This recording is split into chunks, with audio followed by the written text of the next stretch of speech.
Hello বন্ধুরা, আজকে আমি তোমাদেরকে দেখাবো রূপশ্রী প্রকল্পের আবেদনপত্র কিভাবে করতে হয় এবং রূপশ্রী প্রকল্পের আমরা ফর্ম ফিল আপ কীভাবে করবো সেটি আমি দেখাবো। খুব সহজভাবে দেখাতে চলেছি এবং আপনারা ভিডিওটি ভালো লাগলে লাইক অ্যান্ড সাবস্ক্রাইব করবেন। কিছু জানাবার থাকলে আপনারা কমেন্ট বক্সে আমাকে জানাতে পারেন। আমরা সবার প্রথমে লেখা আছে এখানে রূপশ্রী প্রকল্প এবং ডান দিকে আমরা দেখতে পাচ্ছি এখানে অ্যাপ্লিকেশন নাম্বার, রিসিপ্ট নাম্বার। আপনারা আবার এখানে লিখতে যাবেন না, এখানে কিন্তু লেখা আছে ফর অফিস ইউজ অনলি। এবং এটি আমরা নিচের দিকে নেমে যাব। নিচের দিকে নেমে গেলে আমরা দেখতে পারবো এখানে অ্যাপ্লিকেন্ট। এই অ্যাপ্লিকেন্টের জায়গাটায় আমরা ফর্মটা ফিল আপ করবো। এখানে প্রথমে আপনার নাম দেবেন। নামটি হচ্ছে যেখানে ব্যাংকে যে নাম দেওয়া আছে, যে স্পেলিং দেওয়া আছে সেই স্পেলিংটি এখানে দিয়ে দেবেন এবং যে অ্যাপ্লাই করছেন তার ডেট অফ বার্থ দেবেন এবং যত তারিখে আপনাদের বিয়ে হচ্ছে সেই বিয়েটার ডেট দেবেন এবং এক কপি কালার পাসপোর্ট সাইজের ছবি আপনারা এখানে আটকিয়ে দেবেন। এবং মনে রাখবেন এই ডেট অ্যান্ড বিয়ের ডেটে আপনাদের কিন্তু 18 বছর ঊর্ধ্বে হতে হবে, নাহলে কিন্তু এই প্রকল্পটি আবেদন করতে পারবেন না। আমরা একটু নিচের দিকে যাব, স্ক্রল ডাউন করে এখানে দেখতে পারবেন এই মায়ের নাম এবং এখানে মায়ের নাম এখানে বসিয়ে দেবেন আপনারা। তার নিচে আপনারা বাবার নামটি বসিয়ে দেবেন। এখানে কিন্তু দেখতে পাচ্ছেন অ্যাড্রেসটি আছে। এই অ্যাড্রেসটার জায়গায় এখানে হাউস নাম্বার, এখানে রোড, এখানে স্ট্রিট দিয়ে দেবেন। এখানে পুলিশ স্টেশন আপনার যেটা আছে সেটা বসিয়ে দেবেন। পোস্ট অফিস বসিয়ে দেবেন এবং এখানে জিপি বলতে গ্রাম পঞ্চায়েত, এখানে গ্রাম পঞ্চায়েতের নামটি আপনারা বসিয়ে দেবেন। এবং নিচের দিকে নামলে আমরা দেখতে পারবো গ্রাম পঞ্চায়েতের পরে আমরা দেখতে পাচ্ছি এখানে ব্লক, মিউনিসিপ্যালিটি যা আছে আপনারা দিয়ে দেবেন এবং এখানে ডিস্ট্রিক্ট, এখানে স্টেট বসিয়ে দেবেন এবং এখানে পিনকোড আপনাদের যেটা আছে সেটা বসিয়ে দেবেন। এবং আপনারা এখানে দেখতে পারবেন এই ডান সাইডে পার্মানেন্ট অ্যাড্রেস। এই পার্মানেন্ট অ্যাড্রেস যদি আপনাদের কারেন্ট অ্যাড্রেস এক হয় তাহলে আপনারা এখানে পেন দিয়ে ডু লিখে দেবেন।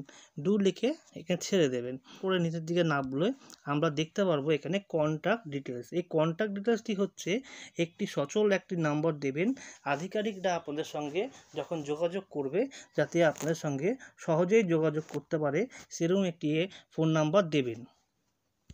এবার আমরা একটু নিচের দিকে স্ক্রল ডাউন করব।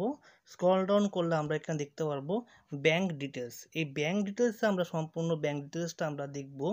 এখানে আপনারা সবার প্রথমে আপনাদের অ্যাকাউন্ট যেটা আছে অ্যাকাউন্ট নাম্বারটি এখানে বসিয়ে দেবেন এবং অ্যাকাউন্ট নাম্বার বসালে আপনাদের তারপরে দেখতে পাবেন আইএফসি কোড বলে, এই আইএফসি কোডটি বসিয়ে দেবেন এবং এমআইসিআর নম্বর যে মনে যদি না থাকে বা জানা যদি না থাকে এই জায়গায় ছেড়ে দেবেন।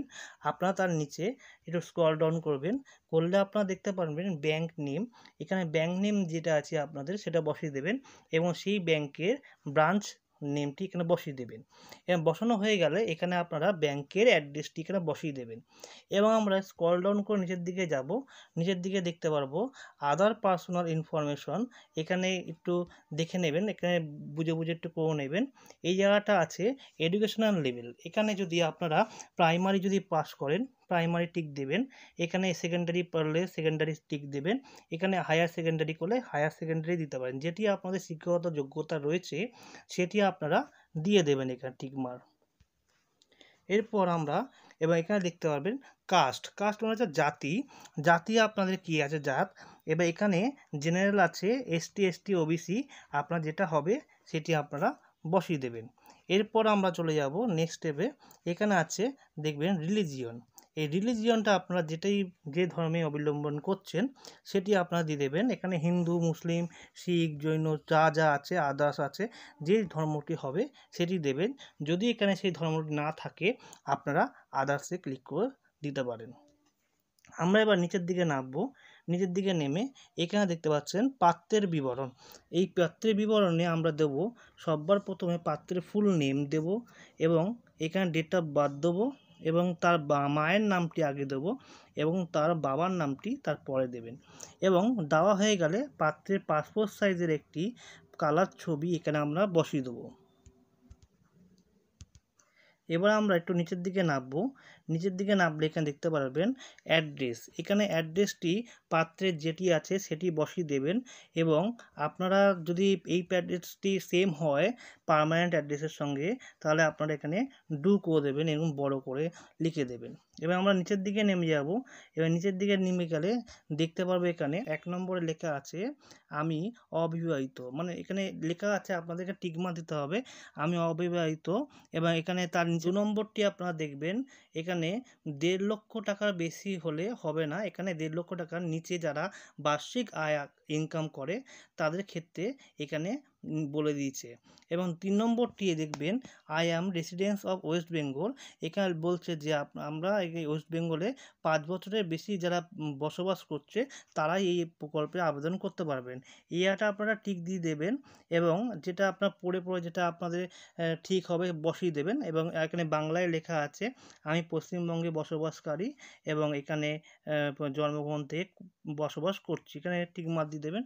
হ্যাঁ, দিয়ে দিলে আপনারা এগুলো টিক মার্ক দেখে দেখে দিয়ে নেবেন। এবার নিচের দিকে আমরা নামবো, নিচের দিকে নেবে এখানে দেখতে পাচ্ছেন এখানে যে কোনো একটি নথি জমা দিতে হবে 18 বছরের ঊর্ধ্বে। এবার এখানে আপনারা দেখতে পাচ্ছেন বার্থ সার্টিফিকেট রয়েছে, আমরা ভোটার কার্ড রয়েছে, আধার কার্ড রয়েছে, প্যান কার্ড রয়েছে। আপনার যে কার্ডটি আপনাদের অ্যাভেলেবেল আছে সেটি দেবেন। আমার চয়েসে বলছে আপনি আধার কার্ড দেবেন এবং আধার কার্ডটি এখানে টিক মার্ক দিলে আপনার আধার কার্ডের নাম্বারটি এখানে বসিয়ে দেবেন। এবার আমরা একটু নিচের দিকে নামবো, নিচের দিকে নেমে 5 নম্বরটা দেখুন এখানে আমার নিজের নামে একটি সচল ব্যাংক অ্যাকাউন্ট আছে, এখানে আপনারা টিক মার্কটা দিয়ে দেবেন। এবং 6 নম্বরে বলছে এখানে প্রুফ অফ পারপাস ম্যারেজ, এখানে প্রস্তুতি বিবাহের প্রমাণ দিতে বলছে। নিচের সংখ্যাগুলো যেখানে নিচের ডকুমেন্টসগুলোর মধ্যে যে কোনোই একটা দিতে হবে। এখানে বলতে চাইছে যে ম্যারেজ ইনভাইটেশন কার্ড যে হয় সেটি কম্পিউটারাইজ যেন হয় সেটি আপনারা দিতে পারেন। এখানে ম্যারেজ রেজিস্ট্রেশন নোটিশ দিতে পারেন, এখানে সেলফ ডিক্লারেশন দিতে পারেন, যেটা আপনাদের কাছে অ্যাভেলেবেল থাকবে সেটি দেবেন। এখানে একটা কথা মনে রাখবেন ম্যারেজ ইনভাইটেশন কার্ড যেটি হয় সেটা হচ্ছে কম্পিউটারাইজ যে কার্ডগুলো হয় সেগুলোই গ্রাহ্য করা হয়, আপনারা এটা মাথায় রাখবেন। এবং নিচের দিকে আপনারা নামবেন, নিচের দিকে লেখা আছে দেখতে পারবেন 7 নম্বরটা আমরা এবার দেখাবো। এখানে বলছে এখানে পাত্র যে হবে তার 21 বছর যেন হয়, 21 বছরের বেশি যেন হয় এবং প্রমাণপত্রটা দিতে হবে। এবার এখানে আপনারা ভোটার কার্ডটাই ইউজ করবেন, ভোটার কার্ডের নাম্বারটি আপনারা এখানে দিয়ে দেবেন। ভোটার কার্ড নাম্বারটা দিয়ে দিলে এখানে যে অ্যাপ্লিকেন্ট এখানে আবেদন করছে তার এখানে সই দেবেন, এখানে সিগনেচার করবেন এবং যত তারিখে আপনারা জমা দেবেন সেখানে এখানে ডেটটি বসিয়ে দেবেন।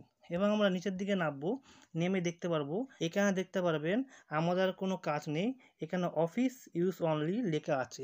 এখানে অফিসের যারা আধিকারিক তাদের এই কাজটি করতে হবে এবং আপনারা এটাই জমা দেবেন, ভিডিও অফিসে জমা দেবেন।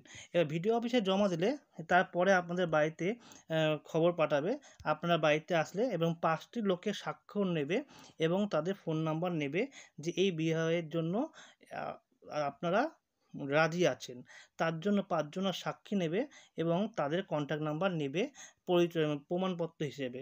এবং এটি হয়ে গেলে আপনারা এখানে একটা অফিসাররা সই করে আপনাদের অ্যাকনোলেজমেন্ট স্লিপ দিয়ে দেবে এবং আপনারা ওই অ্যাকনোলেজমেন্ট স্লিপ দেখে পরবর্তীকালে আপনারা স্ট্যাটাস চেক করতে পারবেন।